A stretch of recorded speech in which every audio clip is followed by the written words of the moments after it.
오늘은 피난처 예수라는 제목으로 여호수아 말씀을 상고하면서 복음의 본질 그리고 거기에 따른 우리의 마땅한 삶의 응답을 같이 생각해 보고자 합니다. 우리 다람쥐를 여러분들이 한번 생각해 보십시다. 작고 힘도 세지 않은 그런 동물이죠. 그런데 이 다람쥐는 맹수에게 밥이 되는 경우가 거의 없습니다.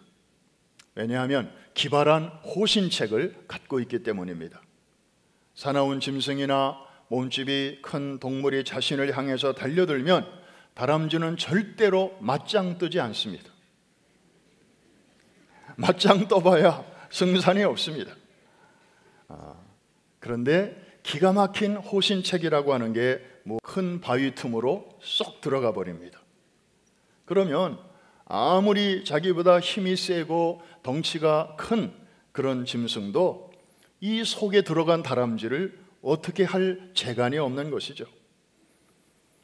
작고 나약한 다람쥐에게는 이 거대하고 듬직한 바위산이 천연의 요새요, 안전한 피난처인 셈입니다. 다람쥐에게 거대한 바위산이 있다면 오늘을 살아가는 우리들에게 우리가 마음 놓고 기댈 언덕은 과연 어디이겠습니까? 모든 만물을 창조하실 뿐만 아니라 지으신 만물을 내걸려 두지 아니하시고 오늘도 보이지 않지만 능력의 손으로 해도 달도 별들도 그리고 개인의 생사화복과 민족의 흥망성쇠를 붙들고 계시는 전능하신 하나님의 품 안, 거기가 바로 우리의 진정한 피난처인 줄로 믿습니다. 그래서 우리 믿음의 선배들은 시편을 보면 다음과 같은 멋진 노래를 지어서 그 하나님을 칭송했는데 우리 같이 한번 우리의 마음을 실어서 같이 고백해 볼까요? 시작. 여호와는 나의 반석이시요 나의 요새이시요 나를 건지시는 이시요 나의 하나님이시요 내가 그 안에 피할 나의 바위시요 나의 방패시요 나의 구원의 뿌리시요 나의 산성이시로다. 아멘이십니까? 또 다른 시편을 보면 아주 더 부드럽게 이렇게 노래하고 있습니다. 시편 4편 8절인데 다 같이 내가 평안히 눕고 자기도 하리니 나를 안전히 살게 하시는 이는 오직 여호와이시니이다. 사람들이 말하는 안가 결코 안전하지 않음을 우리는 보았습니다. 그리고 외교적으로 정치적으로 말하는 치외법권 지역, 거기도 일본 영사관 직원들이 이렇게 방관하고 묵인하는 사이에 중국 공안원들이 그 목숨 걸고 들어갔던 탈북자들을 다시 끄집어내는 그런 뉴스를 우리는 보면서 성경 말씀이 참 진짜로구나, 도울림이 없는 인생과 방백들을 의지하지 말고 오직 살아계신 하나님만을 의지하라. 거기가 우리 인생들에게 진정한 안전지대인 것입니다. 우리가 알거니와 신구약 성경은 하나님의 감동으로 기록된 하나님의 말씀인 줄로 믿습니다. 그래서 40여 명의 사람을 통해서 1600년에 걸쳐서 기록되긴 했지만 한 분 하나님의 감동으로 기록된 책이기 때문에 창세기로부터 요한계시록까지 거기에 중심 인물이 한 분이고 그리고 중심 주제가 하나인 것을 우리는 잘 알고 있습니다. 중심 인물은 누구이십니까? 바로 우리의 구원자 되시는 예수 그리스도. 구약은 그분이 오실 것이다, He will come, 우리에게 그분을 보여주는 책이고, 신약으로 넘어가서 사복음서는 드디어 그분이 오셨다, He has come, 그리고 사도행전부터 요한계시록까지 나머지 책은 그분이 우리의 구원을 완성하시기 위해서 곧 다시 오신다. He will come again. 그래서 성경의 중심, 역사의 중심에는 바로 예수 그리스도가 우뚝 서 계신 것입니다.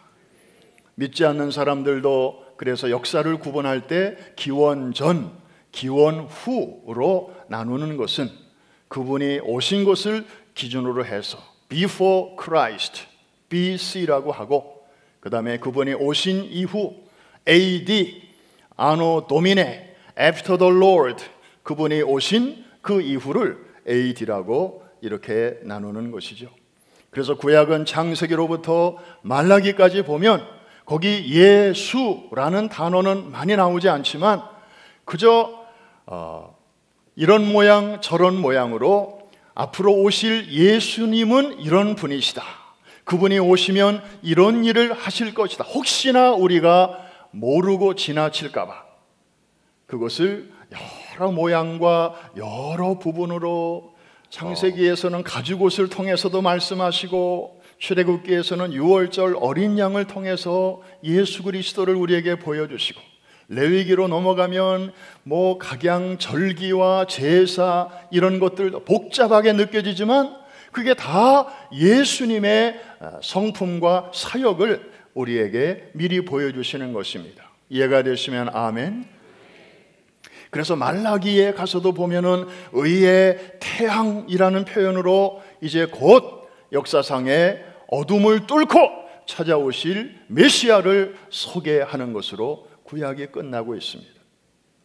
그 중에 오늘 여호수아 20장 본문에서는 예수라는 단어는 안 나오지만 그분이 오시면 우리를 위하여 이런 일을 하실 것이다 라고 아주 그래픽하게 보여주는 표현이 하나 나오는데 한번 따라해 주시기 바랍니다. 도피성. 도피성 뭐 유학, 도피성 여행 그런 때 말하는 도피성이 아니고 Refugee City라고 하는 이런 특별한 장소를 통해서 우리의 피난처 되시는 예수 그리스도를 우리에게 보여주시고 있습니다. 여러분, 율법에 의하면 누군가를 죽인 사람은, 살인자는 반드시 살인을 당해야 됩니다.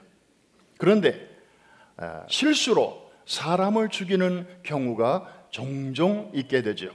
예를 들어서 도끼를 가지고 나무를 패는데 그 옆에서 식구들이 지켜보고 있는데 갑자기 이 도끼날이 나무에서 빠져나가면서 옆에 있는 이웃집 아저씨를 쳐서 죽였다.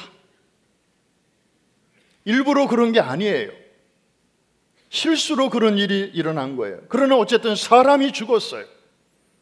율법에 의하면 그도 역시 죽임을 당해야 하지만 하나님께서 이런 자들에게 은혜의 방편으로 이제 도피성 제도라는 것을 만들어 주신 것입니다. 그런 사람은 일단 빨리 거기로 도망가라는 것이죠. 그래서 그 성 안으로만 들어가면 제 아무리 살인한 사람이라도 재판을 받을 때까지는 그 안에서 신변 보장을 받도록 하셨던 것입니다. 여러분, 산불이 났을 때 가장 안전한 곳은 어디이죠? 산 꼭대기? 산 아래? 아니에요. 진짜 안전한 곳은 산불이 한번 지나간 자리, 시꺼멓게 그을린 자리, 거기가 제일 안전한 거 다 아시죠? 왜? 뭐 바람이 거꾸로 불어서 산불이 다시 그쪽으로 와도 전혀 걱정할 거 없어요. 산불이 나 있는 데까지 올 수가 없어. 왜? 뭐 태울 게 있어야 오지. 이미 다 태우고 지나가 버린 그 한가운데 내가 있으면 가장 안전하듯이, 여러분, 오래전에 죄로 말미암아 하나님의 무서운 심판이 이 땅에 내려졌는데 우리가 받아야 할 그 심판의 불을 나를 대신하여 받으신 분이 계십니다. 바로 주님이시고 거기가 바로 갈보리인 줄로 믿습니다. 그러므로 누구든지 그 예수 그리스도 안으로만 들어가기만 하면 죄사함 받고 구원 받고 영원한 생명을 받고, 그리고 그 이후에 이 땅에서 살아갈 동안에도 하나님의 능력의 보호하심을 받게 되는 줄로 믿습니다. 반대로 제 아무리 자기 생각이 옳고 자기 주장을 앞세워서 아유 나는 거기 안 들어가, 내가 왜 거기를 들어가, 내 생각에는 산 꼭대기로 갈래, 내 생각에는 빨리 아래로 갈래, 거기가 더 안전해, 하나님이 마련하신 도피성을 외면하고 그 안으로 들어가지 않는 자는 어김없이 이제 법의 심판을 받게 된 것입니다. 사랑하는 성도 여러분, 오늘 이 자리에서 예배드리신 여러분들은 일찍이 이 도를 깨닫고, 정말 우리도 지금 교회 바깥에 있는 자들보다 별로 잘한 것도 없고 또 나을 것도 없는데도 하나님께서 이렇게 우리 속에 있는 믿음 하나 보시고 21세기의 도피성 안에 우리를 이렇게 품어주신 은혜, 하나님의 놀라우신 축복인 줄로 믿습니다. 이 구약의 도피성을 보면 이제 몇 가지 특징이 있습니다. 대부분 잘 아시지만 간단하게 한번 정리하면서 나를 구원해 주신 예수님이 이런 분이시로구나 하는 것을 한 번 더 확인해 볼 수 있기를 바랍니다. 첫째, 어디서나 접근이 용이했습니다. 한번 따라해 주시기 바랍니다. 어디서나 접근이 쉬웠다. 가나안 땅에는 전체 6군데의 도피성이 있었습니다. 지도를 보시면 한눈에 들어올 것입니다. 중앙에 요단강이 흐르고 있죠. 이렇게 약도로 그렸습니다마는 맨 위에 있는 동그라미가 갈릴리 호수고, 맨 아래에 있는 좀 더 큰 동그라미가 사해가 되겠고, 그 중간을 지금 요단강이 흐르고 있네요. 물소리가 좀 들리시죠? 네. 제 귀에는 좀 들리네요. 요단 동편 우측으로는 3군데가 저렇게 나란히 질서 있게 있습니다. 상부에 하나, 중부에 하나, 하부에 하나. 또 요단 왼편 서쪽으로도 역시 3군데가 질서 있게 거리를 맞추어서 마치 나란히 일렬로 서 있는 것처럼 나와 있습니다. 한 군데 쏠려 있지 않고 골고루 퍼져 있죠. 상부, 중부, 하부에 하나. 골고루 분포되도록 하나님께서 지시하신 것입니다. 우리가 오늘 본문에서 본 것처럼 부지 중에 실수로 사람을 죽인 사람이 이제 상대방, 당한 사람과 그 가족들은 어쨌든 이 원수를 갚기 위해서 이제 쫓아올 것이고 현안이 될 것인데, 보복을 당하기 전에 빨리 피할 수 있도록 하기 위한 하나님의 배려였습니다. 그래서 어디서든지 아무리 늦어도 하루길 안에 도착할 수 있도록 저렇게 분산시켜 놓으신 것입니다. 여러분, 이 도피성이 이제 곧 오실 예수 그리스도의 그림자라고 말씀드렸죠. 여러분, 오늘도 마찬가지입니다. 예수 그리스도는 우리에게서 결코, 인간에게서, 죄인에게서 결코 멀리 계시지 않다는 사실을 우리는 알아야 할 것입니다. 언제든지 마음만 열면, 그리고 정말 우리가 그분의 필요함을 느끼기만 하면, 정말 내가 살 수 있는 길이 거기로구나 하는 것을 알기만 하면 주님은 결코 거기로부터 멀리 계시지 않고 너무나 가까운 곳에 계시다는 것입니다. 누구나 거기로 달려갈 수 있고, 누구나 거기로 달려가는 자는 원수의 칼날이 미치기 전에 보호를 받을 수 있게 되는 이 진리, 이것이 바로 도피성의 진리요 예수 그리스도 안에 있는 영원한 행복인 줄로 믿습니다. 그래서 도피성으로 가는 길은 누구나 쉽게 찾을 수 있었습니다. 그리고 그 길이 얼마나 넓은지 몰라요. 신명기 19장 3절에 보니까 도피성으로 향하는 길들은 잘 닦여진 도로다 그랬습니다. 이 도피성으로 통하는 길들은 아주 특별히 신경을 쓴 것이죠. 길의 폭이 약 14m 정도였다고 합니다. 요즘 말로 말하면 왕복 3차선 정도 되는, 여러분 가나안 땅이 그렇게 크지 않은 넓이에요. 그런데 거기서 왕복 3차선의 그런 넓은 길을 이렇게 도피성 쪽으로 만들었다고 하는 것은 이 길이 얼마나 대로였는가 하는 것을 알 수 있게 해줍니다. 그리고 길이 가다 보면 갈래길이 나올 수 있잖아요. 그러면 지금 막 쫓기는 마음으로 정신없이 1초를 다투면서 달리는 사람에게 이 길로 갈 것인지 저 길로 갈 것인지 얼마나 중요합니까? 길을 잘못 두면 죽을 수도 있는 거예요. 그래서 전승에 의하면 그런 갈래길이 나오면 거기에 친절하게 안내판을 세워 주었다고 합니다. 거기에 도피성으로 가는 길에서 히브리어로 이르 미클라트, 이르는 성, 도시 그런 뜻이죠. 예루살렘도 이르살람에서 나왔듯이 이르, 성, 그리고 미클라트, 이것은 acceptance, 누군가를 받아준다. 그래서 누구라도 받아주는 성, 이것이 오늘날 우리 본문의 도피성으로 나와 있는 것인데, 이르 미클라트라는 그 사인을 그 갈림길에다가 세워준 것입니다. 그래서 누구든지 거기서 우왕좌왕하지 않고 쉽게 가야 할 길을 찾도록 배려를 한 것이죠. 여러분, 오늘날에도 마찬가지입니다.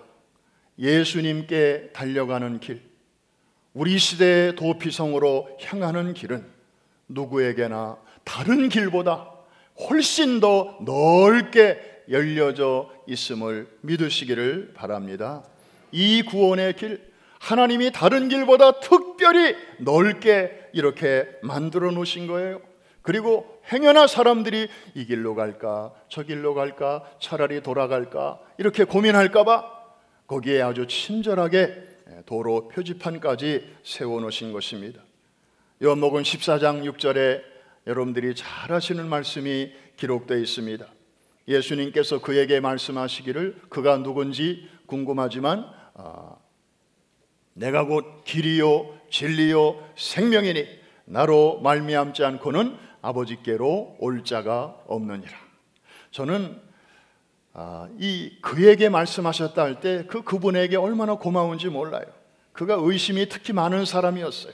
그래서 다른 제자들은 그냥 가만히 있는데 이 제자는 자꾸 질문을 했어요. 주님 가시는 데가 어디인지 우리가 알 게 뭡니까? 어떻게 알 수 있습니까? 그럴 때 예수님께서 나무라지 아니하시고 그에게 말씀하셨죠. 그 고마운 제자가 누구예요? 도마, 타머스. 저는 이 다음에 천국에 가서 이 도마를 만나면 되게 고마운 인사를 하고 싶어요. 당신이 그때 꼬치꼬치 물어준 덕분에 요한복음 14장 6절 같은 위대한 말씀이 이렇게 성경에 기록되게 되었으니 참 thank you so much, muchas gracias 막 그냥 아리가또 고자이마스 막 얘기를 할 것 같아요. 자, 14장 6절 한번 암송하는 분 같이 한번 암송해 보십시다. 시작. 나는 길이요 진리요 생명이니 나로 말미암지 않고는 아버지께로 올 자가 없느니라. 할렐루야. 예수님이 친히 하나님께로 죄인을 인도하는 표지판이 되시고 길이 되십니다. 할렐루야. 아쉽게도 오늘날 교회 바깥의 풍조는 옛날하고 많이 달라지는 것 같습니다. 전에는 예수, 천당, 불신, 지옥 그러면 방법이 조금 원색적이고 좀 무식해서 그렇지 그 말은 맞아. 예수 믿는 사람들이나 또 관심 있는 사람들은 그런 대로 긍정을 했습니다. 그런데 요새는 똑같은 말을 하면 아이고 좀 시대가 어떤 시대인데 아직도 저런 구시대적인 사고에 갇혀 있나? 좀 사람이 좀 열려야지, 생각이 좀 트여야지. 아직도 기독교는 자기들만 구원이 있다고, 예수만 믿어야 구원이 있다고 말을 하니 꽉 막힌 사람들이야. 이런 시대 정신이 어느새 우리 주변을 꽉 누르고 있습니다. 여간 체험과 확신이 없는 사람이 아니면 커밍아웃 하지 않으려고 합니다. 자기가 예수를 믿으면서도, 교회를 다니면서도 그에게 입 뻥끗 한번 하기도 어려운 사람들이 참 많습니다. 여러분, 정말 하나님께서 우리에게 주신 이토록 황홀하고도 놀라운 도피성의 진리가 예수 그리스도 안에, 복음 안에 있는데, 우리가 그 은총을 지금 누리고 있으면서도 왜 우리가 이렇게 쪼그라들어 있는지, 왜 우리가 이렇게 위축되어 살아야 하는지 우리가 한번 깊이 고민해 봐야 할 것입니다. 저는 요즘 시간을 내서 또 시간 나는 대로 시니어 성도님들을 신방하고 있습니다. 연세가 들었어도 또 이렇게 주일날 여러분들처럼 교회 출입을 그래도 하실 수 있는 분들은 좀 차차하기로 하고, 도저히 나오실 길이 없는 분들, 몸이 약해지시거나 또 양로원에 이렇게 룰에 얽매여서 그냥 마음으로 예배를 그리워하고, 성전을 그리워하고, 주의 종들을 그리워하고, 정말 같이 예배드리던 그 벗들을 그리워하는, 그러나 나오실 수는 없는 그런 분들을 이제 찾아뵙고 있습니다. 그분들도 한때는 여러분들처럼 자유롭게 왕성하게 이렇게 이 자리에 앉아서 예배 드리시던 분들입니다. 그런데 어느새 인생의 황혼이 찾아와서 이제 원치 않는 곳으로 이렇게 누군가가 데려가서 그곳에서 여생을 보내는 분들이 계시니, 이제는 그분들이 못 오실 때는 교회가 찾아가야 되지 않겠습니까? 널싱홈에 들어가면 첫 풍경이 대개 라비에 여러분들이 나와 계셔요. 그런데 서 계시는 분은 거의 없고 대개 휠체어에 몸을 의지해서 누가 이렇게 줄을 맞춰 놓았는지 일렬로 쭉 앉아 계셔요.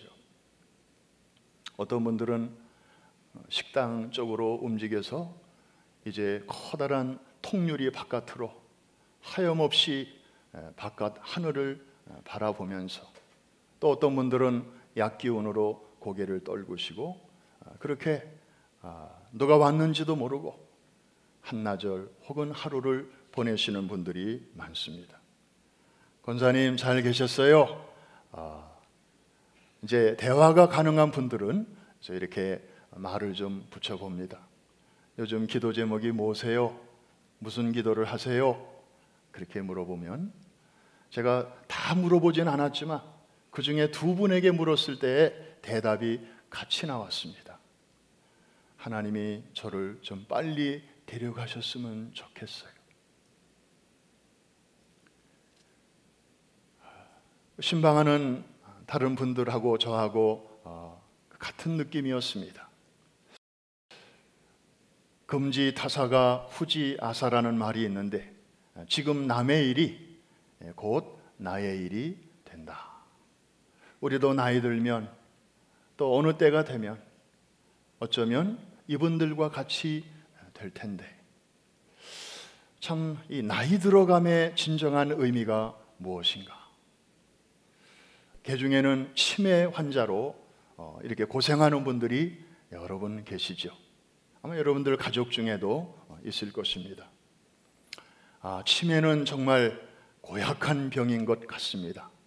다른 일반적인 병은 그냥 환자가 고통은 있을지언정 가족들과의 그 끈끈한 관계는 그대로 유지가 되잖아요.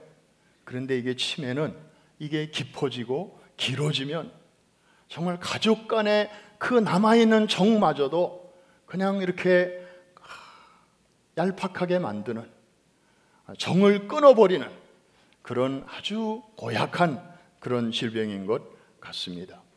특별히 평생을 교회를 중심으로 신앙생활하던 어머니 권사님이 예를 들어서 치매가 찾아와서 정신이 on and off 하시는 중에 어떤 때는 가족들도 알아보시지만 또 얼마 후에는 금방 또 식구들도 못 알아보는 그런 분들이 임종을 앞두고 엄마 예수님이 지켜주셔요. 걱정하지 마세요. 예수님 믿고 힘내세요. 그러면 그 엄마가 예수가 누구요?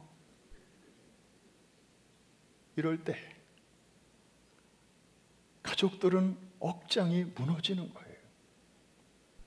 평생을 믿음으로 살아오신 신앙의 장부요.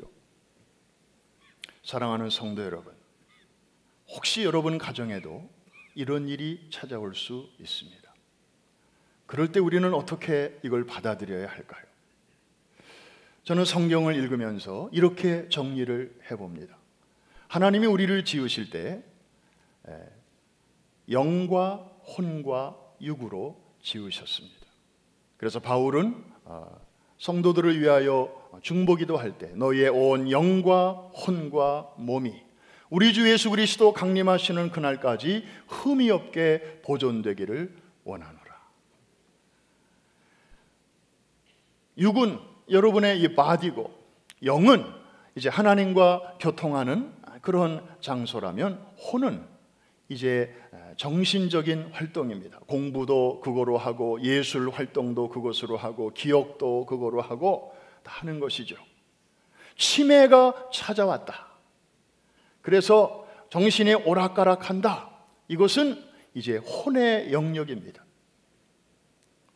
그래서 정신이 들을 때는 식구들 다 알아보고 신앙 고백도 하고 찬송도 따라 부르고 하셔요. 그런데 그게 오프 모드로 딱 넘어가면 이제 뭐 자식도 몰라보는데 남편도 몰라보는데 그래서 순간적으로 예수가 누구요? 얘기할 수 있는 것입니다. 혼의 차원에서는. 그러나 하나님께서는 우리의 죽었던 영을 예수 그리스도로 우리를 살려주셨고 우리의 영을 하나님께서 끝까지 책임져 주시는 줄로 믿습니다. 하나님은 약속하셨어요. 내가 너를 결코 버리지 아니하고 떠나지 아니하고 세상 끝날까지 너와 항상 함께 있으리라. 그 말씀은 우리의 껍데기가 늙지 않도록 지켜주신다는 말이 아니고 우리의 정신이 기억력이 낡지 않도록 지켜주신다는 것이 아니라 예수 그리스도께서 살려놓으신 그 생명, 영원한 생명, 그것이 우리의 영의 안에 있는데 그것을 세상에 가져가지 못하도록 원수가 다시 빼앗아가지 못하도록 하나님께서 지상에서 영원까지 시간에서 천국까지 지켜주신다는 약속인 줄로 믿습니다. 아무리 치매가 찾아와서 이상한 얘기를 하고 그래도 하나님께서는 그 영혼은 점도 없고 흠도 없이 그분이 천국 가는 그날까지 지켜주시는 것을 믿으시기를 바랍니다. 이게 바로 도피성 안에 들어온 자들을 위한 하나님의 끝까지의 사랑이고 우리를 버리실 수 없는 하나님의 그 은혜요 사랑인 줄로 믿습니다. 그래서 로마서 8장에는 바울은 담대히 이렇게 선포하고 있습니다.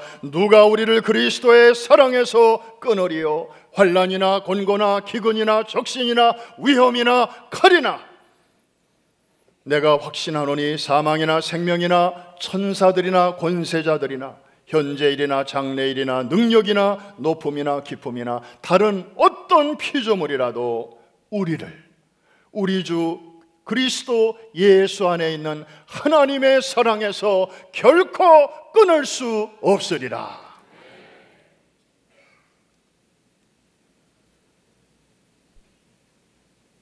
병원에 가면 많은 줄에 의지해서 호흡을 하고 영양을 보충받고 배설물을 바깥으로 보내는 그런 환자들을 종종 봅니다. 언젠가 그런 줄들은 끊어질 날이 올 것입니다. 의사들이 와서 뗄 날이 있을 것입니다. 그러나 지금 이 성경이 말씀하고 있는 이 하나님의 사랑의 줄, 아들의 피로 하나님께서 사신 우리들을 묶고 있는 이 은혜의 줄, 구원의 줄, 이 사랑의 줄을 하나님 자신이 끊어버리지 않는 이상 그 누구도 감히 손댈 수 없는 줄로 믿습니다. 여러분, 이 구원의 줄이 오늘도 여러분 한 분 한 분을 단단하게 묶고 있다는 사실을 기억하시면서 No matter what, 여러분이 어떤 상황에 있든지 구원의 하나님을 마음껏 찬양하고 높이실 수 있기를 주의 이름으로 축원합니다. 이제 말씀을 마치는 시간인데, 자, 우리가 이렇게 정말 말도 안 되는, 감당하기 어려운 이 은혜의 그 한복판에 우리가 있음을 생각할 때 감사하면서도 우리에게 왜 이런 은혜를 주시는 것일까? 우리는 그럼 어떻게 응답해야 할 것인가? 결론부터 말씀드리면, 이제 예수님께서 우리들을 위해서 이렇게 표지판이 되어주시고 그리고 하나님께로 나아가는 길이 되어주셨듯이 이제는 우리가 그 역할을 해야 하지 않겠습니까? 미안하게도 세상 사람들의 눈에는 예수님이 아직 보이지 않습니다. 우리가 믿고 우리가 그렇게 소중히 여기는 예수님이 그들의 눈에는 아직 들어오지 않습니다. 오직 그들의 눈에는 예수 믿는 사람들, 그리고 그런 사람들이 모여있는 교회만 보일 뿐입니다. 그러니까 우리가 잘해야 됩니다. 함부로 살면 안 돼요. 바른 길을 보여주어야 될 줄로 믿습니다. 여러분의 말이 중요해요. 여러분의 행실이 중요한 것입니다. 영이신 예수님을 여러분들이 지금 모시고 다니지 않아요? 그러니까 여러분들을 가리켜서 Little Jesus, 작은 예수라고 말해도 좋을 것입니다. 사람들은 여러분들이 하는 것을 보고 기독교를 평가합니다. 여러분들이 말하는 것, 여러분들의 사는 모습을 보고 우리가 믿는 예수님, 우리가 섬기는 하나님이 어떤 분인가를 평가합니다. 왜? 그분들의 눈에는 영이 안 보이니까. 성도는 표지판이요 안내판입니다. 정말 우리가 잘해야 됩니다. 함부로 살아서는 안 됩니다. 특별히 프라미스 교회 성도들은 더 잘해야 됩니다. 왜냐하면 많은 사람들이 프라미스 교회를 주목하고 있습니다. 기대를 많이 하고 있습니다. 정말 우리가 시시하게 살면 많은 사람들을 실망시킬 것입니다. 여러분, 어두운 밤바다에 길을 잃은 배들에게 멀리서 깜빡거리는 등대의 불빛이 얼마나 고맙습니까? 희미해도 그 불빛이 깜빡깜빡하면 저기 육지가 있구나, 저기로 가면 살 수 있겠구나. 그런데 어쩌다가 그 등대의 불빛이 꺼져버린다면 그 등대는 또 하나의 암초에 불과할 것입니다. 아무 역할도 못하게 될 것입니다. 거추장스러운 거침돌이 될 것입니다. 우리 앞에는 항상 이렇게 두 개의 길이 놓여져 있습니다. 우리 교회는 옛날에 구역이 있었습니다. 그런데 이제는 목장이라고 합니다. 구역은 행정적인 냄새가 좀 강하고 목장은 좀 영적인, 목회적인 그런 색채가 강하죠. 이 주일 예배가 모선, 항공모함, 큰 배라면 이제 주중에 모이는 혹은 주말에 모이는 여러분의 목장 예배는 큰 배에 딸린 구조선이라고 말할 수 있을 것입니다. 사람이 지금 물에서 빠져 죽어가는데 그 한 사람을 건지기 위해서 큰 배가 움직이려면 시간이 좀 걸립니다. 그래서 이제 빨리 그 보트를 풀어가지고 빨리 그 사람에게 가서 건지는 것이 바로 구조선 아닙니까? 그래서 큰 배마다 이 구조선이 다 몇 개씩 딸려 있죠. 이 목장이 바로 그런 일을 해야 하는 것입니다. 그런 일 하라고 하나님께서 만들어 주신 것입니다. 그런데 가만히 보면 이 교회는 활짝 열려 있는데 어느 목장은 꽉 닫혀 있는 경우가 있어요. 그래서 교회에는 매주 새로 오시는 분들도 있고, 그래서 교구를 통해서 이제 목장으로 이렇게 배치를 해드리는데, 어떤 목장은 아주 환영해서 잘 정착을 돕는 데도 있고, 어떤 데는 다 그런 건 아니지만 우리는 이대로가 좋습니다. 우리가 몇 년 동안 가꾸어온 이 하모니를 결코 깨고 싶지 않습니다. 그냥 우리 이대로, 그래서 묘지도 같이 사놨습니다.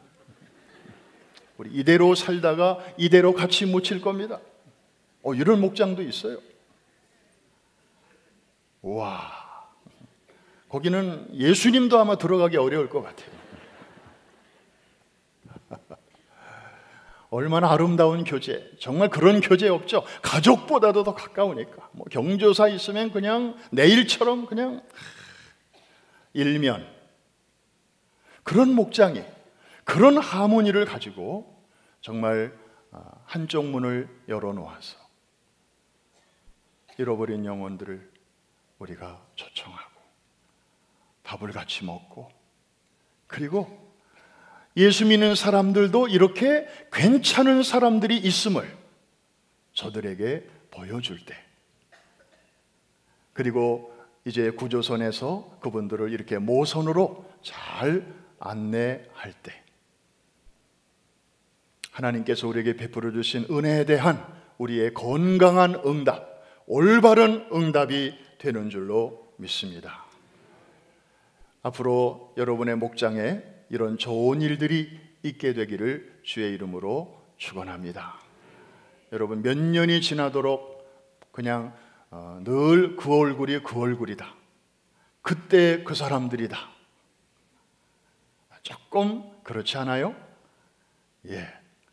그래서 정말 1년에 여러분들의 목장을 통해서, 여러분들을 통하여 정말 이 도피성 안으로 들어와 살 길을 얻고 거기서 새로운 삶이 펼쳐지고, 이러한 좋은 일들이 여러분의 목장과 또 교구를 통해서 일어나게 되기를 바라고, 또 그 저력을 가지고 오늘은 뉴욕을, 내일은 세계를 향해서, 그리고 오늘은 우리의 자녀들을 잘 세우고 내일은 그 힘을 가지고 또 전 세계 아이들을 세우는 이런 아름다운 선순환이 계속해서 잘 일어나게 되기를 주의 이름으로 축복합니다.